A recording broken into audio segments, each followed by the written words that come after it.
প্রিয় দর্শক, হযরত ইব্রাহিম নবীকে আগুনে নিক্ষেপ করার সময় কি ঘটেছিল, কেন তার নিজের বাবাই তাকে আগুনে ফেলে দিলেন, সেদিন ফেরেশতারা কেন তাকে আগুনে পড়া থেকে বাধা দিতে চাইলেন এবং সাহায্য করতে চেয়েছিলেন, কিন্তু ইব্রাহিম আলাইহিস সালাম কেন ফেরেশতাদের সাহায্য নিলেন না, কেন তাদের ফিরে যেতে বললেন, তারপর আগুন কিভাবে আল্লাহর নির্দেশে জান্নাতের বাগানে রূপ দিল।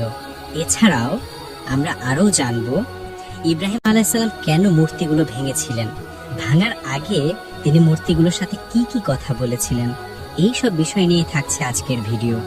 তাহলে চলুন শুরু করি। ইব্রাহিম আলাইহিস সালাম ছিলেন আল্লাহ রাব্বুল আলামিনের একজন মহান ও মর্যাদাবান নবী। তিনি এই পৃথিবীতে প্রেরিত হয়েছেন মূর্তি পূজা নিঃশেষ করতে এবং মানব জীবনকে শিরকের অন্ধকার থেকে মুক্তি দেওয়ার লক্ষ্যে। কিন্তু হযরত ইব্রাহিম আলাইহিস সালামের পরিস্থিতি ছিল ভিন্ন।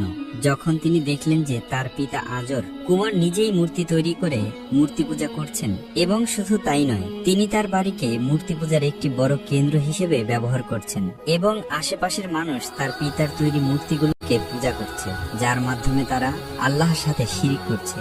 হযরত ইব্রাহিম আলাইহিস সালাম যখন এই দৃশ্যটি প্রত্যক্ষ করলেন, তখন তিনি নিজেকে আর সংযত রাখতে পারলেন না। তিনি মনে মনে ভাবলেন তার পিতাকে মূর্তি পূজার এই কুফরি থেকে রক্ষা করা জরুরি এবং তাকে একমাত্র আল্লাহ রাব্বুল আলামিনের ইবাদতের দিকে আহ্বান করবেন।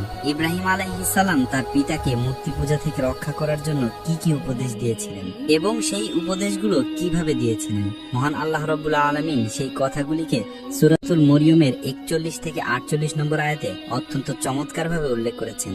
যখন ইব্রাহিম আলাইহিস সালাম তার পিতাকে বললেন, হে আমার পিতা, কেন আপনি এমন জিনিসের উপর উপাসনা করেন যে শুনতে পারে না, দেখতে পারে না এবং যে আপনার কোনো উপকারও করতে পারে না? হে আমার পিতা, নিশ্চয়ই আমার নিকটে যে জ্ঞান এসেছে তা আপনার নিকটে আসেনি। অতএব আপনি আমাকে অনুসরণ করুন, আমি আপনাকে সরল পথ প্রদর্শন করব। হে আমার পিতা, আপনি শয়তানের উপাসনা করবেন না। নিশ্চয়ই শয়তান আল্লাহ রাব্বুল আলামিনের অবাধ্য। নিশ্চয়ই আমি আশঙ্কা করছি আল্লাহ রাব্বুল আলামিনের শাস্তি আপনাকে স্পর্শ করবে এবং আপনি শয়তানের বন্ধু হয়ে যাবেন। হযরত ইব্রাহিম আলাইহিস সালামের এই কথা শুনে তার পিতা বলল, হে ইব্রাহিম, তুমি কি আমার উপাস্যদেরকে অবজ্ঞা করছো? যদি তুমি এইরূপ কথা বলা থেকে বিরত না হও, তবে অবশ্যই আমি তোমাকে পাথরের আঘাতে চূর্ণ বিচূর্ণ করে দেব। আর এখন তুমি আমাকে একা ছেড়ে দাও। হযরত ইব্রাহিম আলাইহিস সালাম তার পিতার কথা শুনে বলেছিলেন, আপনার প্রতি শান্তি বর্ষিত হোক। শীঘ্রই আমি আপনার জন্য আমার প্রতিপালকের নিকটে ক্ষমা প্রার্থনা করব এবং তিনি আমার প্রতি স্নেহশীল। হে আমার পিতা, আমি আপনাকে এবং আপনি আল্লাহ ব্যতীত যাকে আহ্বান করেছেন তাকে পরিত্যাগ করে চলে যাব এবং আমি আমার প্রতিপালক আল্লাহের আহ্বান করব। নিশ্চয়ই আমি আমার স্বীয় প্রতিপালকের আহ্বান করে বঞ্চিত হব না। হযরত ইব্রাহিম আলাইহিস সালাম এইভাবে তার পিতাকে অনেকগুলি উপদেশ ও অনুরোধ করলেন, কিন্তু তারপরেও তার পিতা মূর্তি পূজা ছাড়তে রাজি হলো না। হযরত ইব্রাহিম আলাইহিস সালাম যখন তার পিতার ব্যাপারে সম্পূর্ণরূপে নিরাশ হয়ে গেলেন, তখন তিনি ভাবলেন তার সম্প্রদায়ের মূর্তি পূজাকারীদের উপদেশ দিবেন। এরপর একদা তিনি তার সম্প্রদায়কে আল্লাহ রাব্বুল আলামিনের একত্ববাদের দিকে আহ্বান করার জন্য একটি জায়গায় একত্র করলেন। ইব্রাহিম আলাইহিস সালাম তার সম্প্রদায়কে তখন কি বলেছিলেন, আল্লাহ রাব্বুল আলামিন এই কথাগুলি সূরাতুল পারার 59 থেকে 89 নম্বর আয়াতে অত্যন্ত চমৎকারভাবে উল্লেখ করেছেন। আল্লাহ রাব্বুল আলামিন বলেন, হযরত ইব্রাহিম আলাইহিস সালাম তার সম্প্রদায় ও তার পিতাকে বললেন, তোমরা কিসের পূজা করছো? তারা বলল, আমরা মূর্তিসমূহের পূজা করছি এবং এদের নিকটে অনবরত নিষ্ঠার সাথে বসে থাকি। হযরত ইব্রাহিম আলাইহিস সালাম তখন তাদেরকে বললেন, যখন তোমরা তাদেরকে ডাকো, তারা কি তোমাদের কথা শোনে? তারা কি তোমাদের কোনো উপকার কিংবা ক্ষতি করতে পারে? তারা তখন বলল, না। অতঃপর তারা বলল, তবে আমরা আমাদের পূর্বপুরুষদেরকে এই কাজ করতে দেখে এসেছি। তখন হযরত ইব্রাহিম আলাইহিস সালাম বললেন, তোমরা কিভাবে দেখেছো? জেনে রাখো, তোমরা যাদের পূজা করো এবং তোমাদের পূর্বপুরুষরা যাদের পূজা করে, এগুলো সব আমার শত্রু।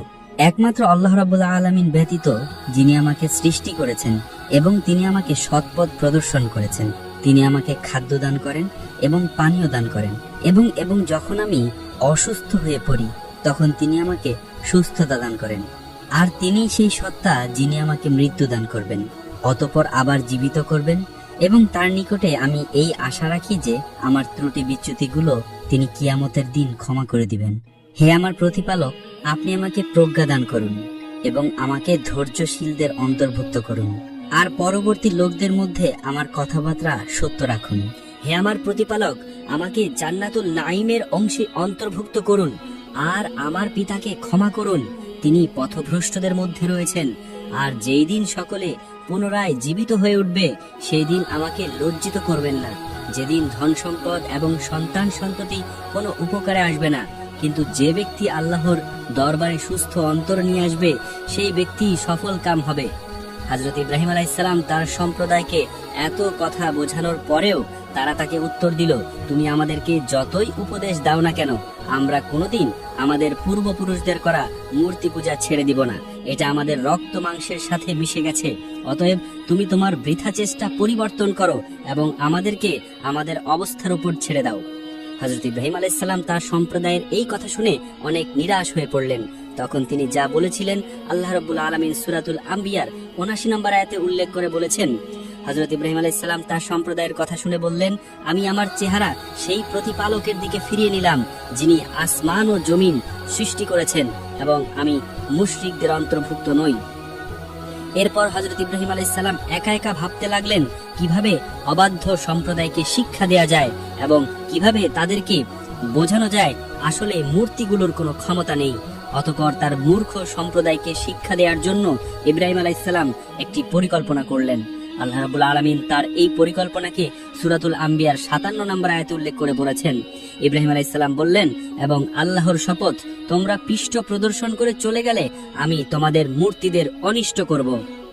ইব্রাহিম আলাইহিস সালামের মূর্তি পূজক সম্প্রদায় তাদের সকল মূর্তিগুলোকে একটি মন্দিরের মধ্যে অত্যন্ত চমৎকারভাবে সাজিয়ে রেখেছিল। হযরত ইব্রাহিম আলাইহিস সালাম পরিকল্পনা করলেন, কোনোদিন যদি আমি সুযোগ পাই তাহলে মূর্তিগুলোকে ভেঙে চূর্ণ বিচূর্ণ করে দেব। কিন্তু অনেক দিন ধরে তিনি সেই সুযোগ পাচ্ছেন না। অতঃপর আল্লাহ রাব্বুল আলামিন তাকে সেই সুযোগ দান করলেন। ঘটনাটি ছিল এইরূপ, সেই যুগে হযরত ইব্রাহিম আলাইহিস সালামের সম্প্রদায় একটি মেলায় যেত। সেই মেলাটি বছরে একবার বসতো। হযরত ইব্রাহিম আলাইহিস সালামের সম্প্রদায়ের লোকেরা তার কাছে এসে বলল, হে ইব্রাহিম, চলো, তুমিও আমাদের সাথে মেলায় যাবে। তাদের প্রশ্নের জবাবে হযরত ইব্রাহিম আলাইহিস সালাম কি উত্তর দিয়েছিলেন আল্লাহ রাব্বুল আলামিন সূরাতুস সাফফাতের